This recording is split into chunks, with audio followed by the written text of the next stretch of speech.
Welcome everyone to another episode of Life Chat with Vip and Phil. Today is a great day. We just found out that they passed that law, right, Vilma, about Juneteenth. Oh, yes.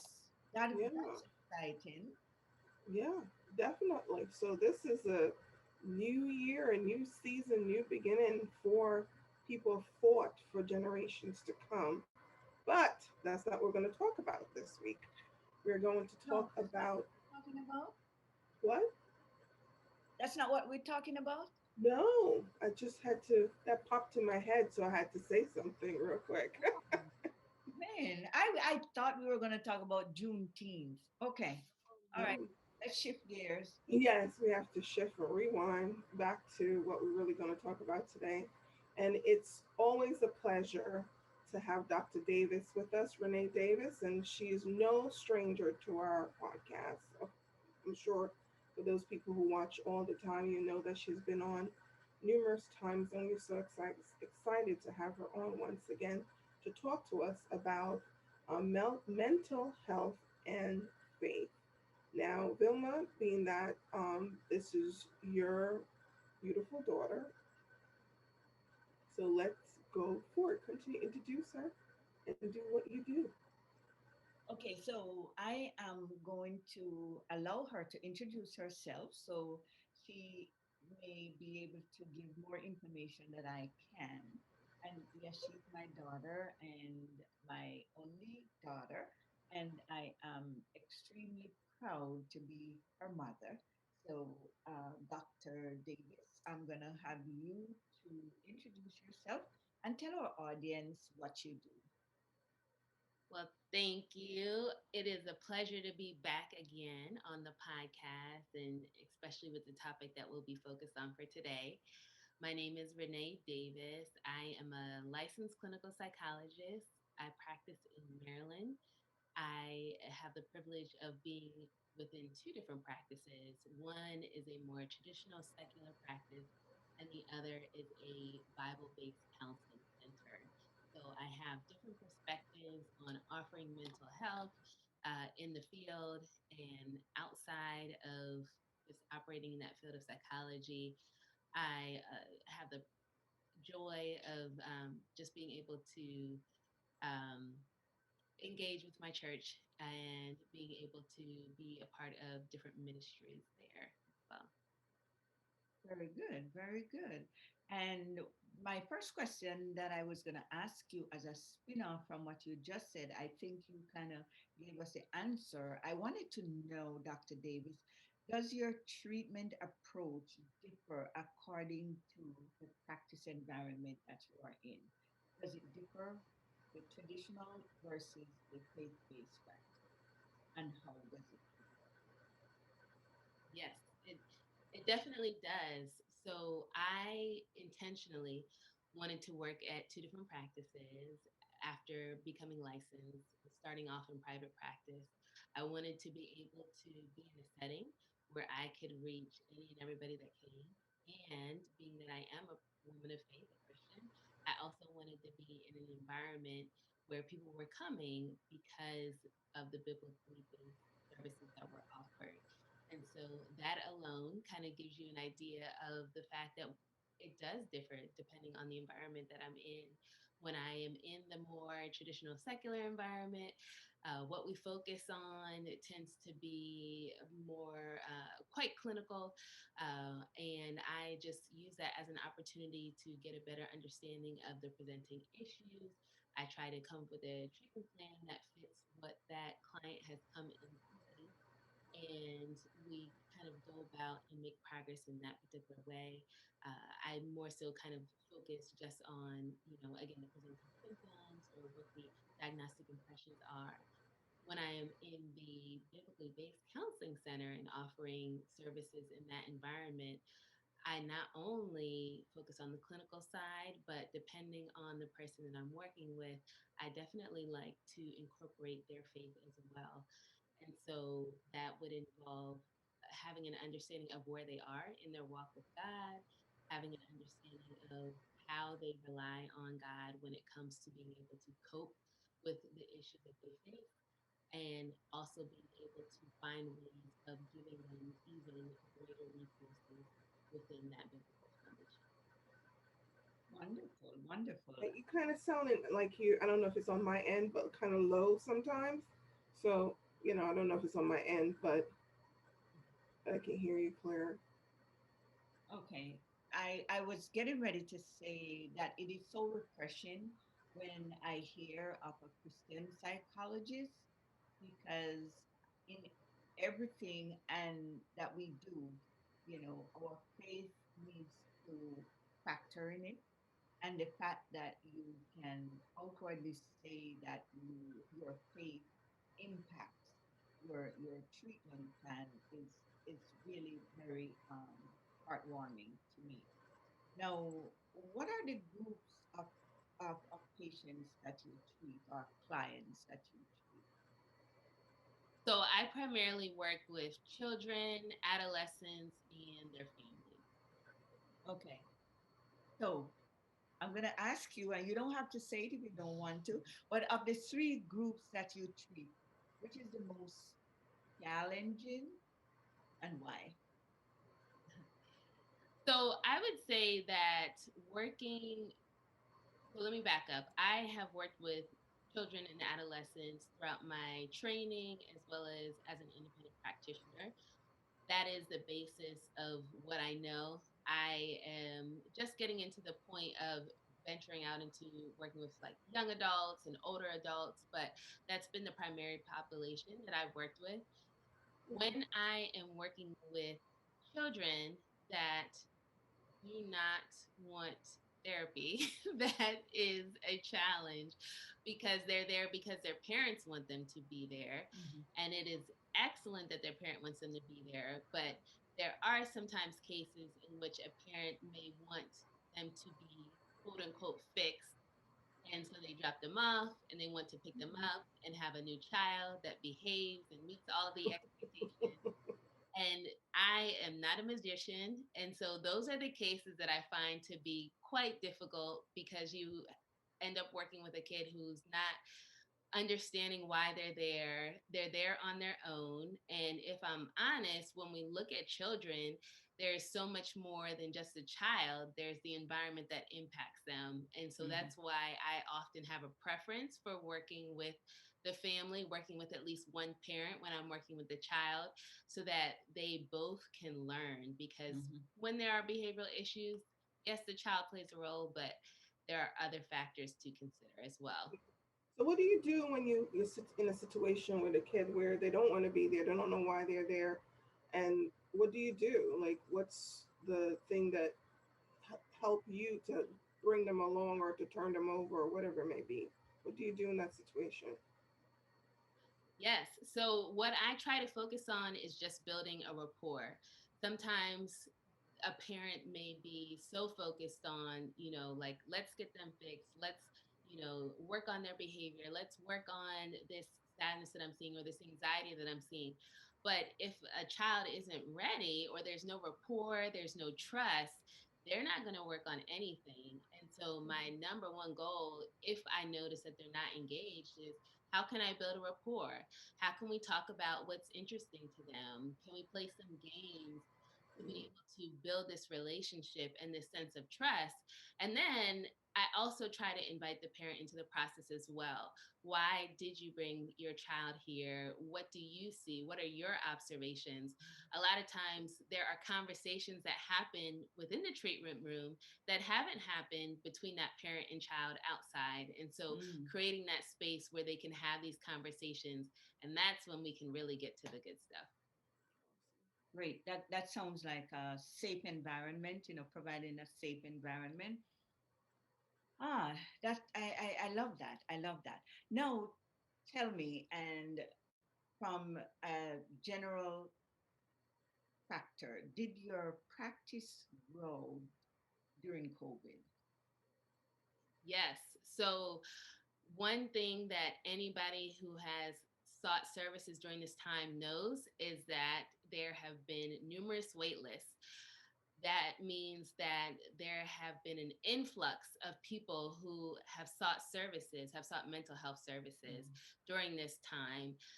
I have seen growth in the number of clients that I've seen, and I've also seen colleagues that have seen tremendous growth with regards to the number of clients that they've seen because there have been so many more people who are seeking help. And I will say, although COVID has played a factor as far as just how to deal with the impact, I also think that people have had time, those who spent a lot of time at home or spent time, seeing their child or seeing their teenager, have had times to make observations to say this is an issue where maybe they Mm. weren't necessarily observing it before. Mm-hmm. And I think that that also contributes to the increase in people seeking help. That's good. That's good. Yeah, that's a very good point. Very good point. So, what are some of the psychological impact that you see resulting from COVID-19? So what I've seen is definitely an increase in anxiety. I've seen those who have experienced anxiety returning to school. I have seen those who have experienced challenges just dealing with the virtual environment. A lot of kids who were at home had significant difficulties. Those who already may have had diagnoses like attention deficit hyperactivity disorder or ADHD had a lot of trouble having to have that inner motivation to get work done. Being in that virtual environment, you are the one that has to submit the assignments and you're the one that has to keep up with everything in the classroom. You're the one that has to sign on to the computer and actually pay attention. And even if a parent is right there, they have no idea that their kid is like has like 8 other tabs open. So there certainly has been the impact within the school environment, more so academic functioning. There's been an impact on social functioning where kids haven't seen their friends in several months, where kids are nervous to interact again, but not so much as a concern of getting COVID, but more so just forgetting the social functioning, the what's needed in order to have an interaction with another person. They've Mhm. just seen their family, and so now all of a sudden having to meet up with friends again, they're hesitant. There's been a lot of Mm-hmm. social anxiety, Mm-hmm. and there has also been symptoms of depression as well for those who have been isolated, have spent more time in their room. So I've definitely seen quite a bit. Interesting. It just occurred to me as you were talking. Do you think it had a greater impact on children with autism versus other, you know, psychological Disorder. diagnoses or disorders? Yes. That's an interesting question. So, when you think about autism, there's a spectrum. So, it's more officially called autism spectrum disorder. And there are those who are high functioning versus those who are maybe lower functioning. And I would say for those who are used to being in an environment where there's a lot of support, along with an autism spectrum diagnosis, there's often an IEP or an individualized education program. And that just means that they have a teacher's aide or they may have certain accommodations within the school setting.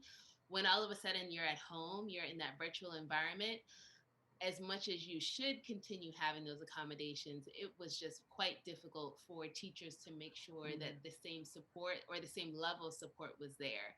And so there were cases in which, especially if a parent could not be there or they're working at the same time, where those who did have diagnoses like autism probably suffered a bit more. Mm-hmm. So Well, how long? So those individuals that what is the dynamics here? Like, do you see an increase more in the people who are trying to get back to get back into social aspect, or you see more with the anxiety, or do you see more with the depression? Like, what do you know, like, of a percentage range of what, because of this whole pandemic, um, the increase, or you don't know the percentage of, is it anxiety, social issues? what's the percentage that you thinking that's going on right Mhm. So it would be hard to identify exact percentages of diagnoses right now, whether it's anxiety or depression or trauma or behavioral issues. What I can say is sometimes they can be interrelated. So when it comes to experiencing anxiety, now I am coming out of COVID, I'm going back to school, I'm a part of a hybrid environment, or maybe my mom is just pushing me out the door and she wants me to see my friends. Now I'm starting to feel this anxiety in meeting up with friends that I've only talked to on social media or through video gaming this whole time. And now I'm having to talk to them in person. So I'm anxious about that. And now, because I've been anxious about it and my anxiety has been prolonged, and every time I'm in a public environment, I experience that anxiety. Now I just want to isolate and I just want to be in my room. And as we know, being in your room, being isolated over a long period of time will lead to symptoms of depression. So sometimes they can all be related, and therefore it's hard to say exact percentages of what has risen. But I will say, I would probably guess that there's been an increase across the board. now? And I like the way you break that down because, yeah, of how it leads into that, because some people don't think about it that way, that it can lead from one to the other to get to that next level. But yeah, I like the way you broke that down. Okay, Dr. Davis, another question that I have. If a client, you know, tells you or reveals that their Christian faith, how do you incorporate faith with your treatment plan? Right. So I would say that when it comes to incorporating a client's faith, it is important. One of the things that we learn about in school is this idea of cultural competency, which means that I have to consider the cultural components that this client is coming in with. Now, because I am a Christian and I work in a biblically based counseling center for part of the time, it is easier for me to make sure that I acknowledge those who come in and say, I want faith based counseling. I want to be able to talk about scripture. I want to be able to talk about my relationship with God, my relationship with the church. And so I often try to get a gauge of where they're at. As I mentioned towards the beginning, sometimes people are in different walks with their faith. Sometimes people are distant, feeling distant from God because of their challenges that they've experienced. Sometimes people want to have coping mechanisms that are biblically based that they can use, especially when it comes to scriptures and prayers.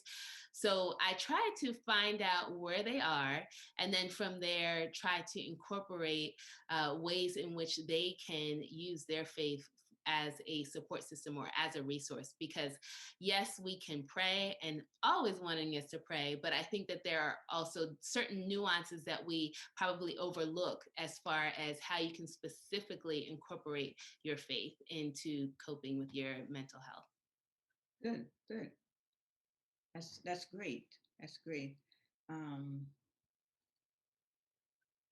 Now, if an individual identifies that they need help, um, what are the steps that they should follow? Yeah. So I think I always praise anyone who says, you know what, I've thought about it and I'm just not in a good place and I would like to seek professional help. I always praise that because it's a hard decision to make. And it does require a level of self reflection to get to that space. So I would say some of the first steps to take, one could be to talk to your primary care physician to see if they have any referrals of people that they know that you can work with. You can contact your insurance company to get a list of providers that your insurance covers if you have mental health benefits.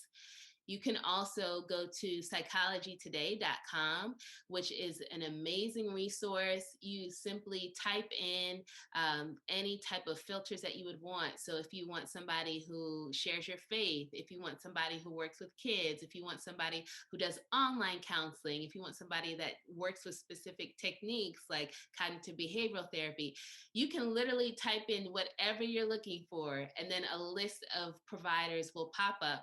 And then what you can do is take advantage of a free consultation. A lot of practices offer like a 15-minute consultation call where you can talk to them. You can get a better understanding of the services that they provide. You can tell them a little bit about yourself, and then from there decide, is this a good fit? Do I want to schedule an intake appointment and move forward?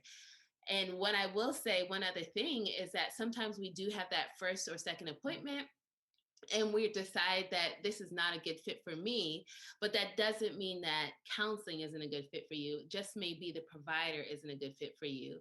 And so from there, I would look and go back to that list of referrals and see if you can find somebody else.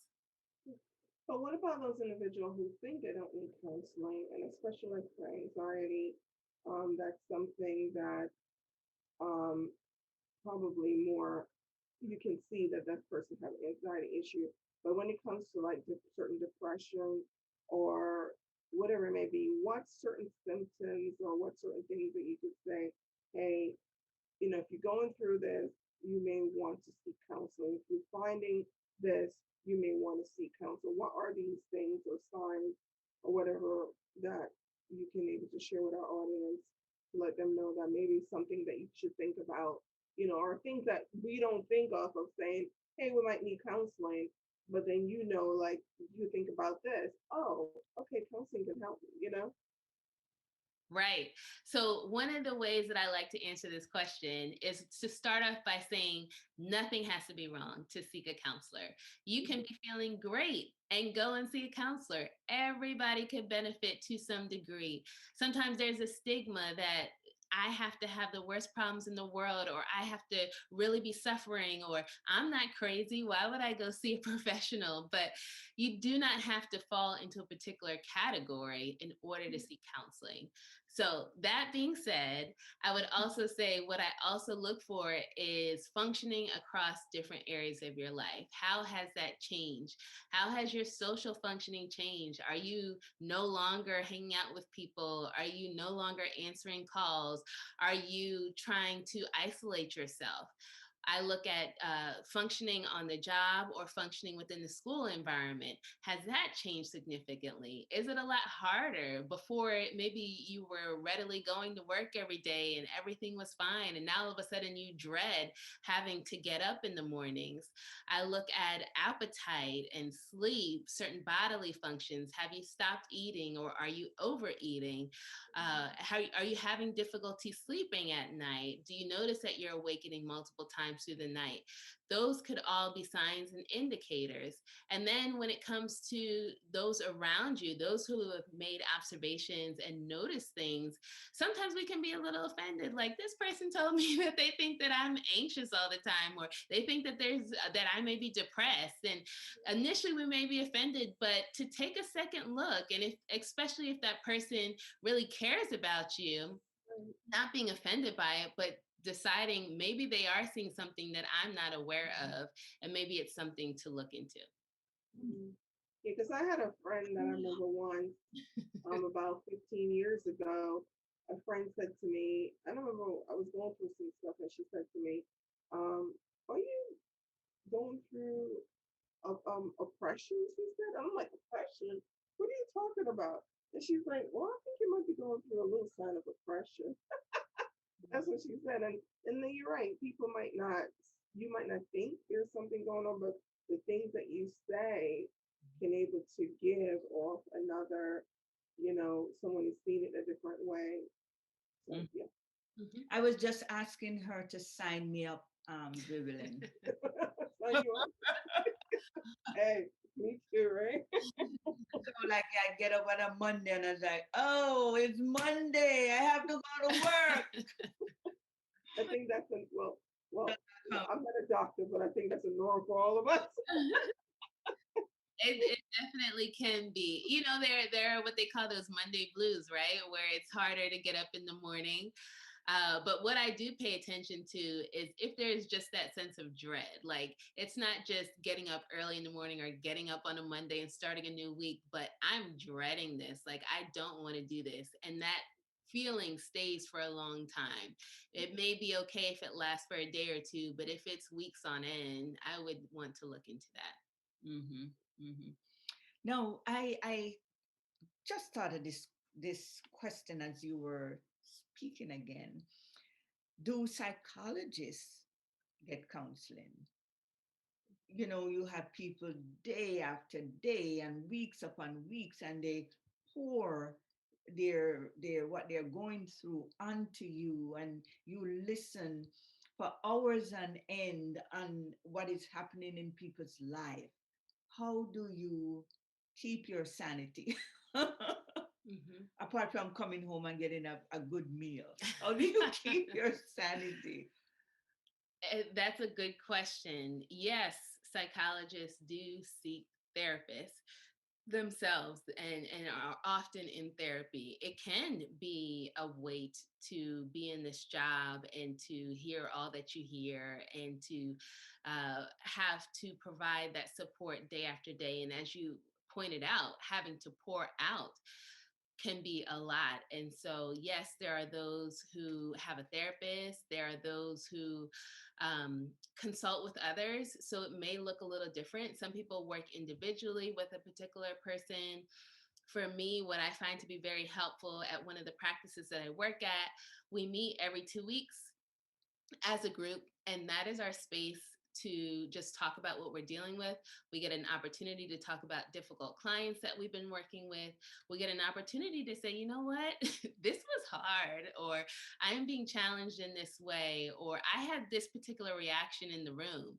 Don't think that, that the psychologist is always coming and no matter what you throw at them, they can handle everything. Of course, you want them to be competent, but there are some things that may throw us off at times. And that's when it's good to be in an environment where either you're seeking therapy individually or working with a group. So I have the opportunity to do that.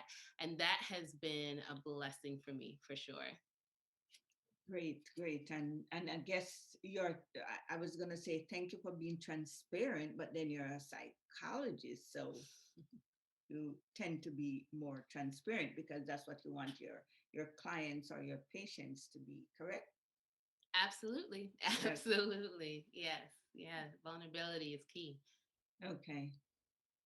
And what about those people who, you're talking about faith, and is it a situation where I don't know what you do, basically the difference with the faith practice versus then people who are non-faith. Um, but is it like you take the Bible and the Bible is the center when it comes to the faith-based clients? Or is it whatever they're believing or whatever their faith is, you work around that? So it can look like that, where you mainly focus on scripture. A lot of times, though, what you're looking at is their walk with God. What is the work that God is doing in their lives? One of Mm, the things that I've learned, which I have truly appreciated, is that every person is on a walk with their faith and with God, and God is obviously at work within them. And so it's my job to partner with that work and not necessarily to create a work of my own. And so sometimes it may be bringing up a particular scripture that comes to mind, or sometimes it may be ending a session in prayer. And sometimes it may be, you know what, we're not going to bring up any type of scriptures because we definitely don't want it to be forced, but we can talk about experiences that you've had in the church that weren't of benefit or felt like they caused a lot of harm to you. We Mhm. can talk about, I have had these past experiences and now I'm dealing with condemnation and guilt. And so I try to figure out, as they're talking and as they explain a little bit more about where they are in their faith, seeing and praying, because I'm often praying in myself. Okay, God, what are you doing in this person? And what do they need to hear from me? And just seeking God on what to say, how to say, and when to say it. That's good. That's good. That's good to know because you'll be, especially being that you're Christian, to able to apply that. But I'm sure you probably, I don't know. Well, I have two questions here. I don't know if you see, I may be putting you on spot, but I don't know if you see any difference with the ones who are Christian versus the ones who are not, and see the recovery period or the transition. Do the difference that you see in those particular individuals? I would say, honestly, sometimes it can be quite similar. So Really? you would Okay. think that there would be a huge difference, but sometimes the issues, the concerns can be quite similar. Sometimes it can just be a matter of the level of openness somebody has to change. So I can be a Christian who believes in God and that's where my faith is, and yet I'm not ready to change, or it's going to take a certain Yeah. amount of time for me to get to that point. And so, yes, it can be quite similar across the practices. Mhm. Good, good. So, what general advice would you give to individuals as they emerge from COVID? So I think it that everybody is at a different point in their journey.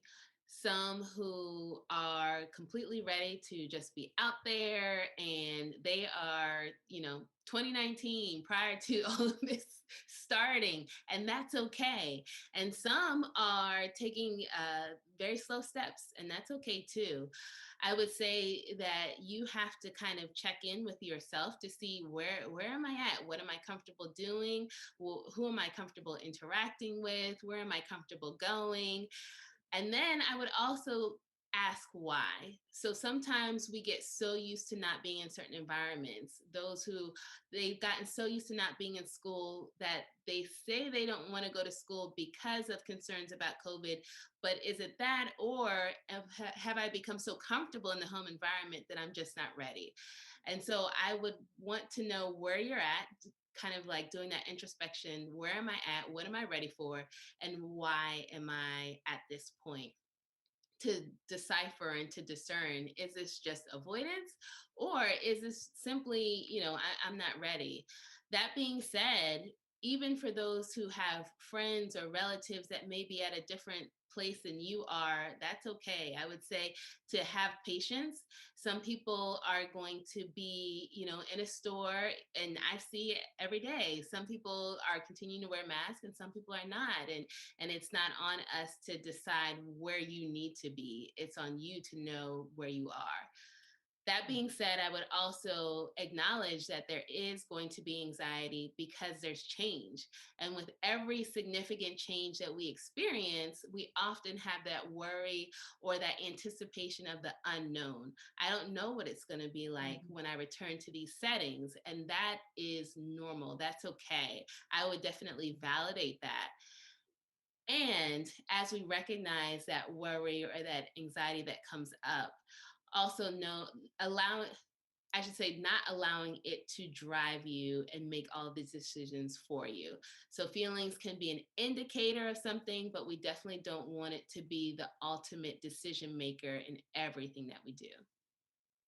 Well said, well said. I couldn't have said that better myself. Do you have any additional questions for Dr. Davis? Now, I did, but one of them left, but I have this one now. Now, we're talking about um, COVID and faith, and a lot of individuals right now are going out and they're vaccinating and they're going out now. Um, is there any caution that you may have for people who are doing this transition right now, of going out now? They're transitioning to interacting with people. I know you just said what you just said a while ago, but is there any caution that you may have for those individuals of saying, okay, don't go too fast? I don't know what you would say, but what would you caution them from doing, or taking it on so much? Because I know a lot of people now is on the road the traffic jam is crazy. So what would you say to these individuals that's, going into this transition? Right. Yeah. So I would say everybody's kind of moving at their own pace. I wouldn't necessarily, I don't know that I would say that you can or cannot do anything in particular. I would just say to continue to do that check in with yourself and just where am I at? It's been a couple weeks now since I have made this particular decision. How am I doing with that? Again, with these changes, it's just important to know where we are. And I think that we probably don't do that enough. We're just used to go, go, go. Like, this is what I need to do next. This is where I need to be. This is what people are telling me. But we don't check in to say, okay, how do I feel about that? As kids, especially towards the end of the school year, as they were returning and being in person, where am I at? How am I doing with this? How am I doing with seeing certain students? I know for many of the clients that I saw, even though they returned to the building, there weren't a lot of other students that returned with them. And there were those who initially returned and then decided that they wanted to be virtual again. So now they're like, well, now I'm in this classroom and there's only one or two other students. How do you feel about that? How do you anticipate the fall being when now all of a sudden even more restrictions will be lifted, and perhaps the student population will increase that's actually in the building? So ask yourself those questions, check in with yourself, see if you're at the right pace or if it needs to change. Okay, great. So Do you have, how, go ahead. go ahead. No, I was gonna say, how can they get in touch with you if they're looking to? Because I love some of the things that you said. So how, if someone like me want to get in touch with you, how can we get in touch with you if you want to join your practice? Being that I know you're in Maryland, but still. Right. So the best way would be to actually go on to psychologytoday.com, which I had mentioned earlier. That's the best way to get in contact with me, just to be able to look up my name on there. I am practicing in Maryland, and so that's where you will see me. And that is that will offer my offer an email address. It's not my direct one, but it will offer an email that will get to me directly. And then it also has a phone number that you can call that will also get to me directly. And that's the best way to come into contact with me if you would like to. Mhm. All right. This sounds good. I don't have any additional questions. How about you, Me? Elby? Yes. Oh, no, I'm always happy to have Dr. Davis on and talking about various things. Do you see an increase in children with suicides also around this time? So I can't necessarily point to exact numbers, but I will say, unfortunately, I have seen or heard about more cases of suicide, especially for those in high school. And so, that's why mental health is just so important to be aware of and to be having these conversations about, because you just never know how somebody is doing. You Right. never know the weight of their world that they're walking in. And if it has to start with a really awkward conversation where you don't feel like you have the words to say, it's okay. Make it an awkward conversation rather than no conversation at all, Mm. because we all need each other. We all need to be checking in with each other. And go ahead. I was going to say, what signs should the parents look for when it comes to, they see that their children having issues when it comes to suicide? Mhm. Yeah, so sometimes you may just see a change in their behavior. You may see a lack of motivation. You may see before they were getting like really good grades and now they don't care anymore. You may see some of that apathy. You may see that they are spending large amounts of time in their room. You may see that they're sleeping quite a bit. Their appetite has changed quite a bit. those aren't, that's not to say, if you see those things that your kid, has suicidal ideation, but those may be some signs to look out for, to have a conversation with them. And yes, they're going to be resistant and they're not going to want to talk to their parent about how they feel. And that's okay. You're still going to have the conversation anyway. Or you can offer to say, if you don't want to talk to me, I would be happy to work with somebody and get you an appointment so that you can have a safe space to talk to someone, or even talking to your counselor at school.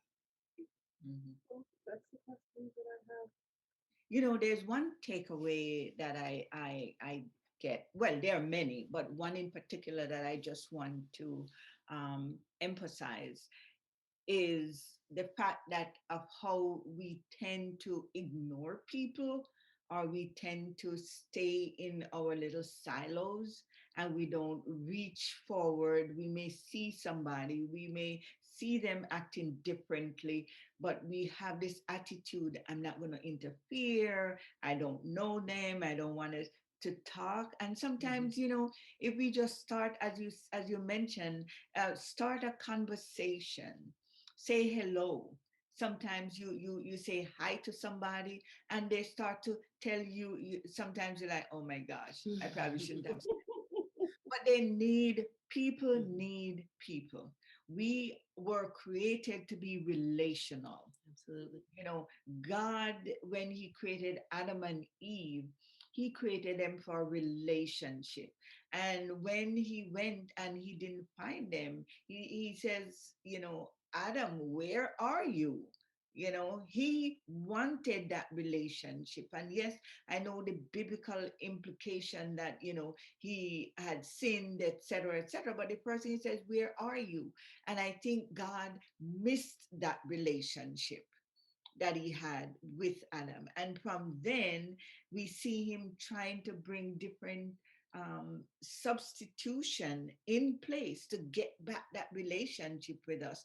Finally, when it came to, because nobody was able to do that except Jesus Christ. So I really do think, I don't like when people say, I can function by myself, I don't need anybody. I just think that's a deception from the enemy. We need each other. Mhm. And It's a defense mechanism in a way. When people say they're just a defense mechanism. absolutely, absolutely. And they say no man is an island.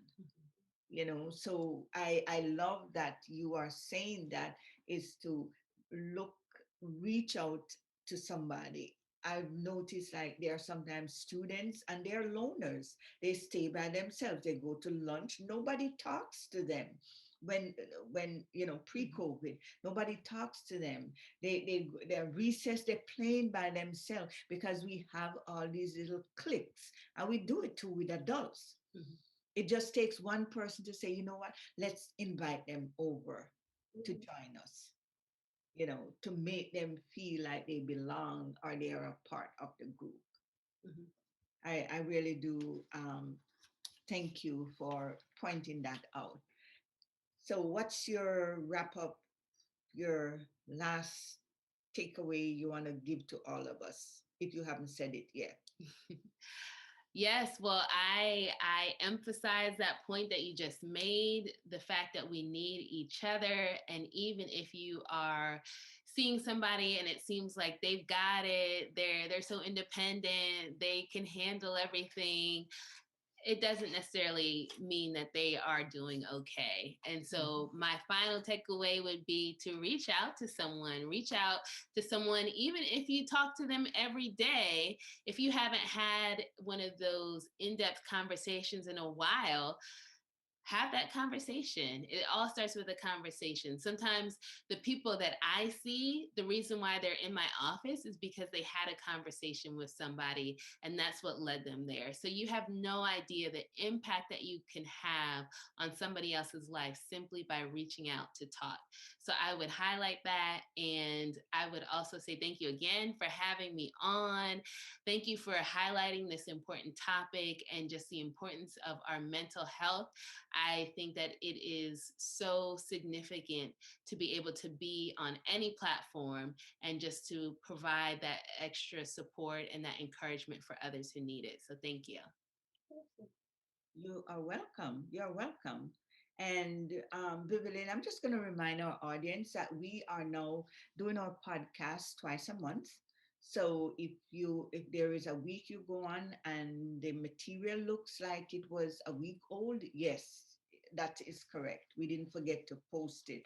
So twice a week, and for those of you who may have forgotten, you can catch us on Live Chat with Viv and Bill. That's our Facebook name, or you can email us livechatvivanbill@gmail.com. We have a website, live chat with vivanville.com. We have a YouTube channel, and we are on Vital GH Radio 7 days a week. And we also are on multiple podcast platform, iTunes, Spotify, Google, Stitcher, you name it, we're there. And share, share, share, like, like. And Thank you. subscribe. And subscribe. That's what I'm saying. Subscribe. Yes, yes, yes. Well, thank you, Dr. Davis, for being on once again. This has always been a pleasure. And this is Life Chat with Viv and Bill. Goodbye. Bye.